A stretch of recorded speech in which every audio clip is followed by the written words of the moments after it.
Welcome to Back to School Night 2019-20 Cedar Hill Prep School, the elementary school Back to School Night. Today I'd like to make a presentation about the building blocks of education for 21st century. First, I'd like to talk about what mass schooling is, and that's another name for public education. So mass schooling or public education actually has a huge historical context. It was started in response to the United States becoming one nation under God. From the 13 colonies it originally functioned as. So the only way to bring one vision, one unified American vision, was with public schooling and mass schooling so that we could institute social conformity. And the intent was that we could school people so that they could be useful for the labor force. And as schools grew larger, what happened is it became more of an administrative organization. So then we had to standardize systems. We had to have formal operating and administrative procedures. And along with that, what was interesting is the IQ system, which was something that was prevalent and used in order to get fighting fit people to get into the United States Army to win against the British.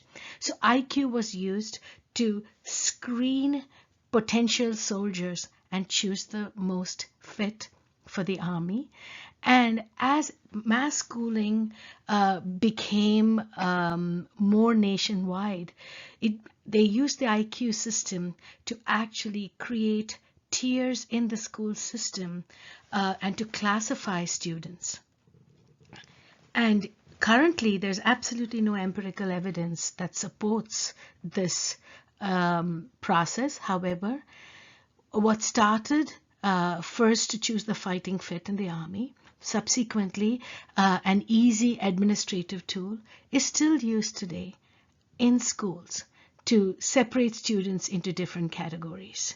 And mind you, the IQ tests are based on or normed on native English-speaking students. Now let's look at today's current society. Just like in the 1900s, we actually are a very diverse country. So just look at the diverse society around us. We're culturally diverse. There's diversity in parent characteristics. There's diversity within communities. There's diversity in socioeconomic status.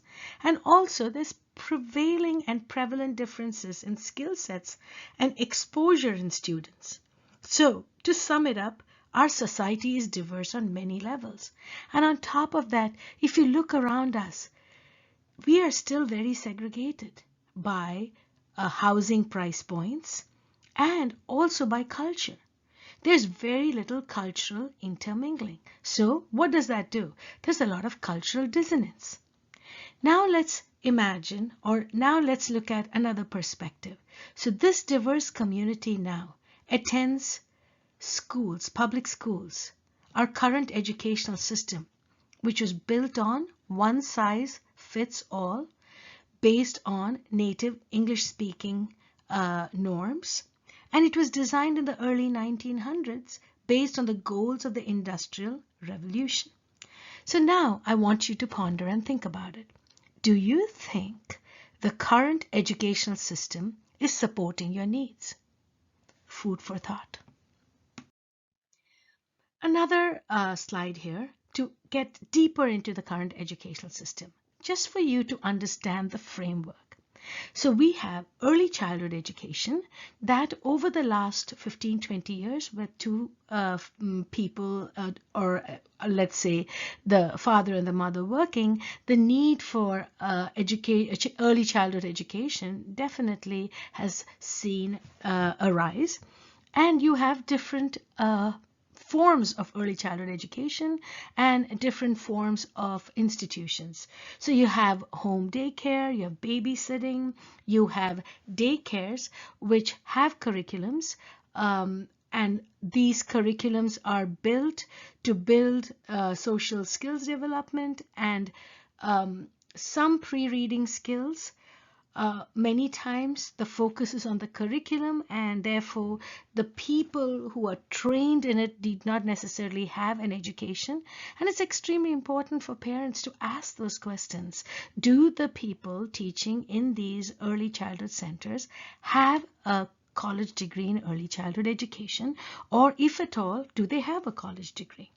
And then you have a lot of preschools based on philosophies, either the Montessori method or the early childhood methods based on research in institutions. And you have preschools that are part of elementary schools. Now let's look at regular formal schooling in elementary school, middle school, and high school. Did you know that when you first go to a public school, you have to do a home language survey? And that's going to determine one aspect of your child's education. So currently schools have mainstream classrooms where most of the children will be located. And then if you do take the home survey and you do say that you speak another home language, sometimes students are subjected to tests, but if not, when they're very young, they're automatically put in classes that say that they're going to learn English as a second language. And then after a couple of years, or depending on the new cognitive development of a child, you also are classified as having needs. And this can span from language-based needs, cognitive needs, and there are different criteria for it. Now, what I want every parent to think about is, can you find out, do you ever ask, when these kids who are put in those different tiers are mainstreamed back into the regular classroom? And if so, when they are, do they have a pre-test or assessment to make sure that these children have actually been given all those extra skill sets to let them cope in a mainstream classroom? So in school systems, we have many tiers, and it's extremely important for parents to be aware of this, because based on those tiers, it will determine their track to get into college, whether they're going to go into a community college, vocational college, whether they are well trained to get into the highly competitive colleges for pre-professional training.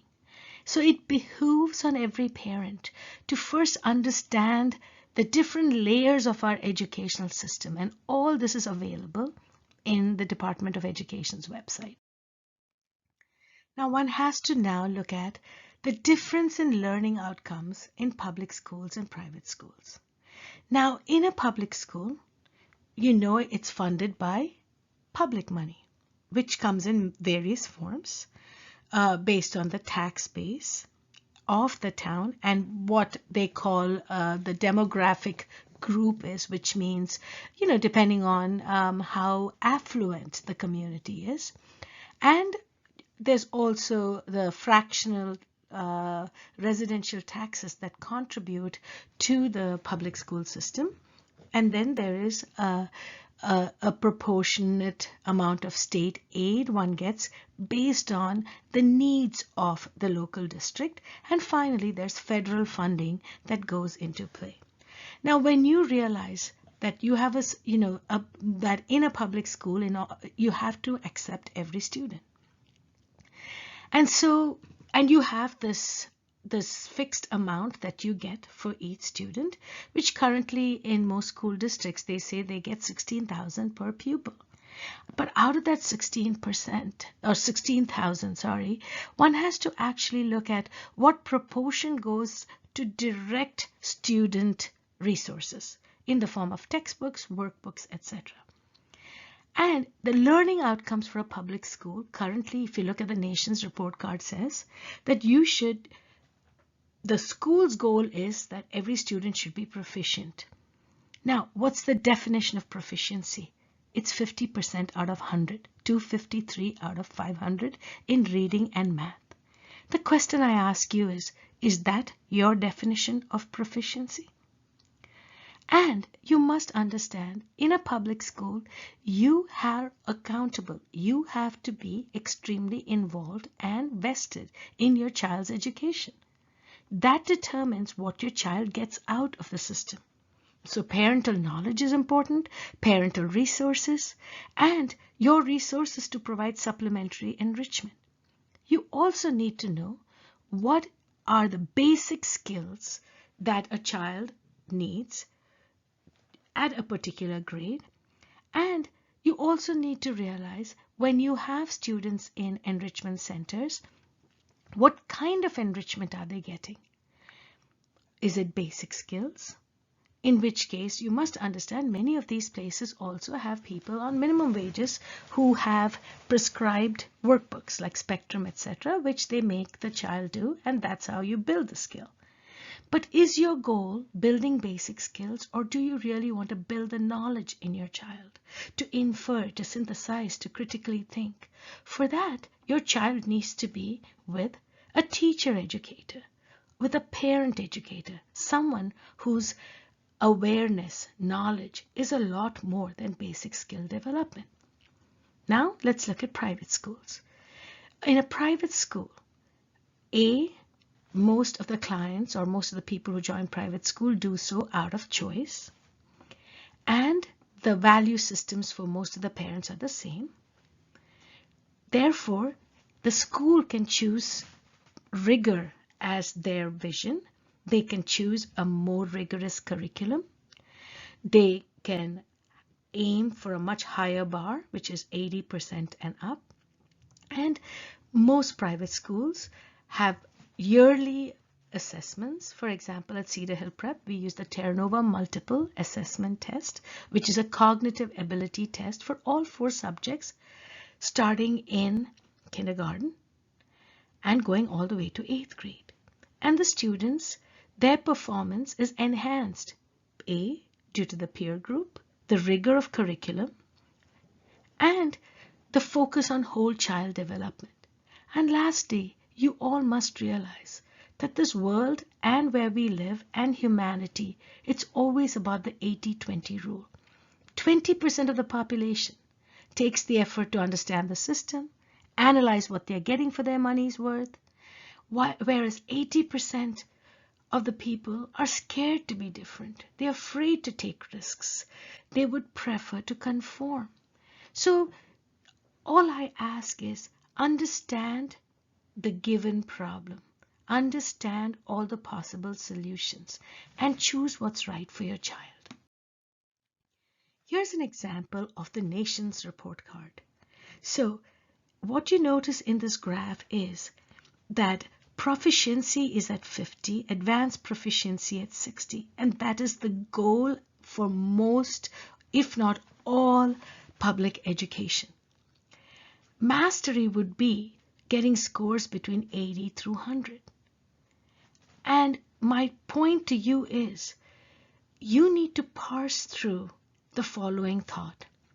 If as an institution, my goal is proficiency, which is 50% out of 100, do you think my curriculum is aligned to get 50% out of 100 or to get mastery?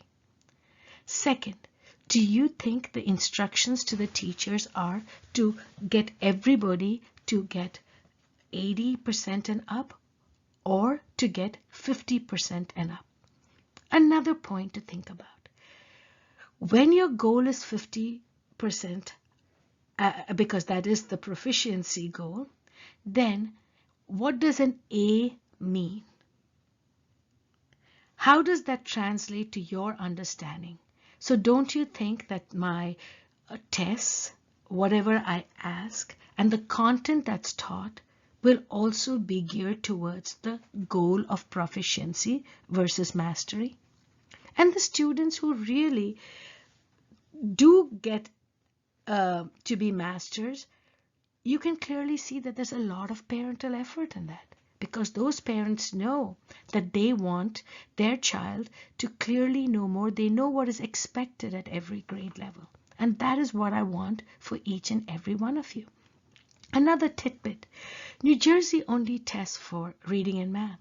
Texas tests for all 4 subjects. So does Massachusetts. Education is the domain of a state. Every state and local district can decide what their proficiency score is.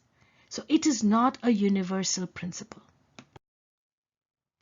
Now I'd like you to understand the chronological development in children and how it plays into the cognitive development and the 4 stages. So at stage 1, that's children from birth to 2 years, they learn through trial and error, and their learning is mostly sensory motor. Stage 2 is pre-operational. This is when children develop language, memory, intuitive intelligence through a lot of make-believe play. This is a stage that's usually from ages 3 all the way to 7. So we can say preschool through grade 2. This is when they learn pre-operational, where they actually see patterns and they understand patterns. At this age, when they do, if for example, they do double-digit addition, which once in a while I do get parents who show me kids who do that.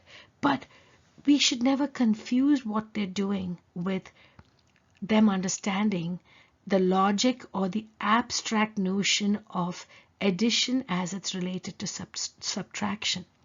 When they do it, they're just doing it because of the patterns they see. Stage 3, this is when their logical thinking and concrete referencing develops, and that is during the elementary years. This is when their concrete thinking develops. That's when, you'll notice that we teach them what inferencing is. We actually teach them addition, subtraction, multiplication, division. It's because their brain can handle it. Now, just remember that the brain has to grow within the confines of the body.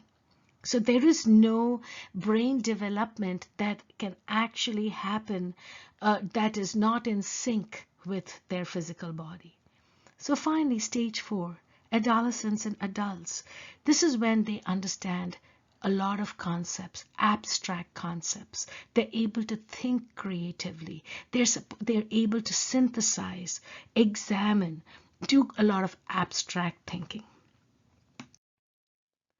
Now, you might challenge me and say that no, but I do know kids who actually are developing a lot faster, and you'd really believe that their understanding is not what I'm saying, but it's actually their abstract thinking.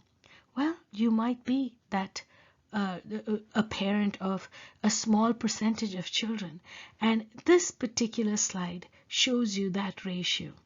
The ratio of students.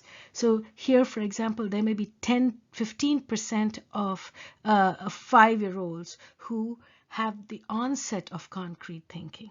And so here are where you see how what dominates. So you can see that from ages 5 through 7, definitely pre-operational dominates. And then there's the onset of concrete thoughts. And then concrete starts slowly developing, and then it matures. And then you see the formal onset and the formal matured thoughts. And this has to do with Vygotsky's zone of proximal development, where you're constantly learning.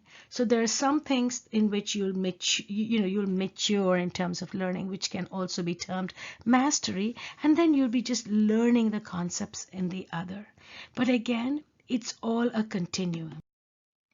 So here we can visualize the zone of proximal development and correlate it to the previous stage. So what this says is there will be some things that you can do all on your own. And then there are other things that initially you'll need a lot of help.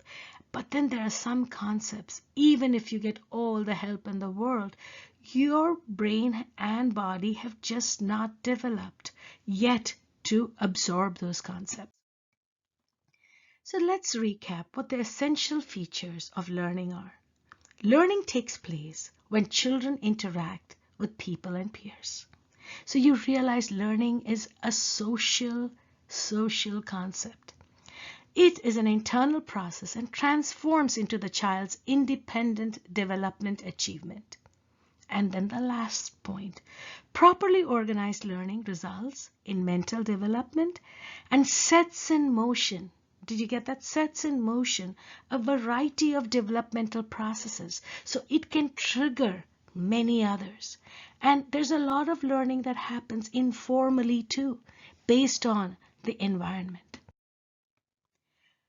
And Bloom's taxonomy. So knowledge is what we teach in schools. Comprehension is our goal.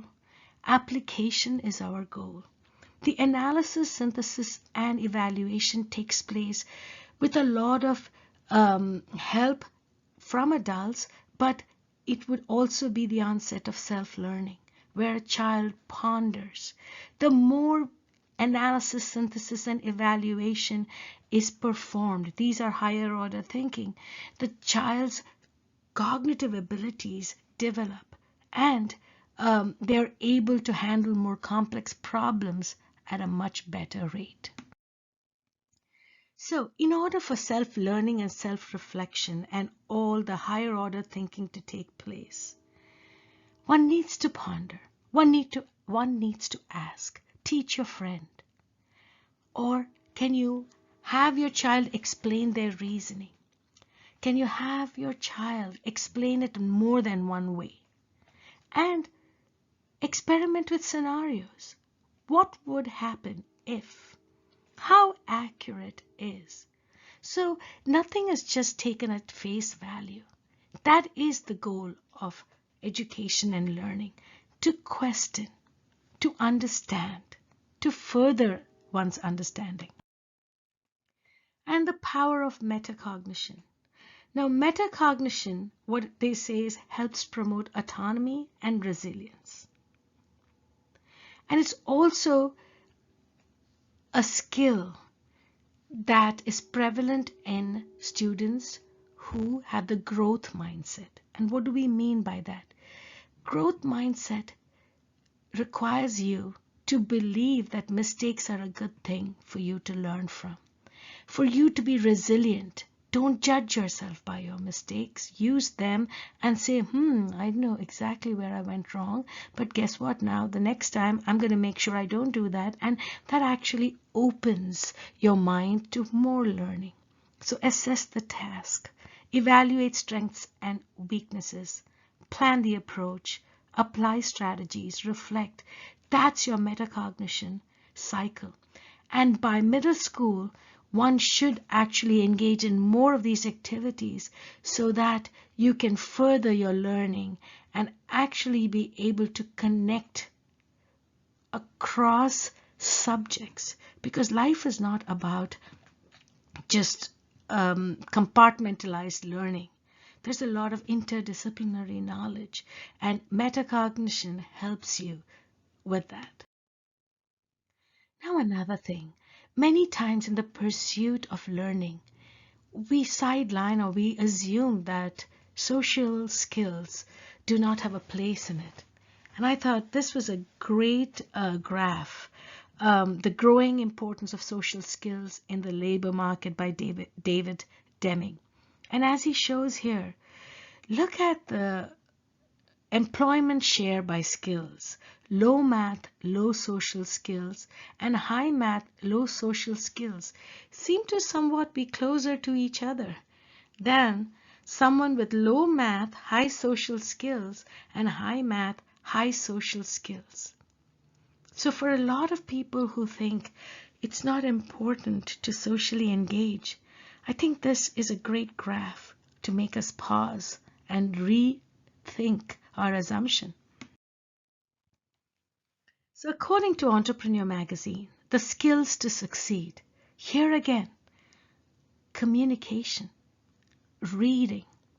Reading and writing are important for math, for science. It's because without reading and writing, how do you express yourself, or how do you connect? How do you sell your ideas? And communication, as you see, goes hand in hand. Logic, they're all very, very important because that's how you cogently convince someone. So what I want to ask is, let's do a skills audit here.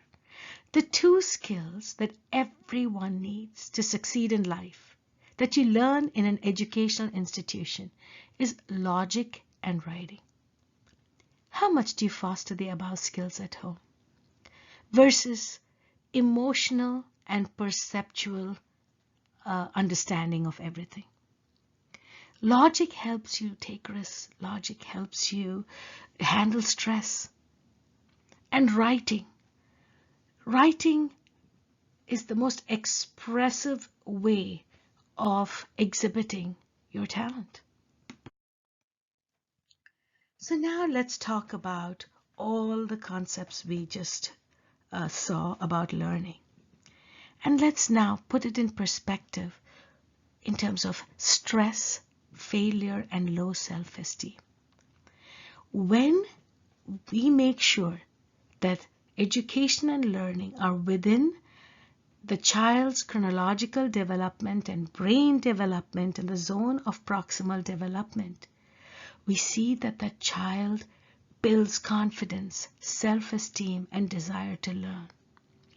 But when a child is not developmentally ready to do the task we are trying to make them do, that leads to failure, stress, and low self-esteem, which reduces a child's desire to learn.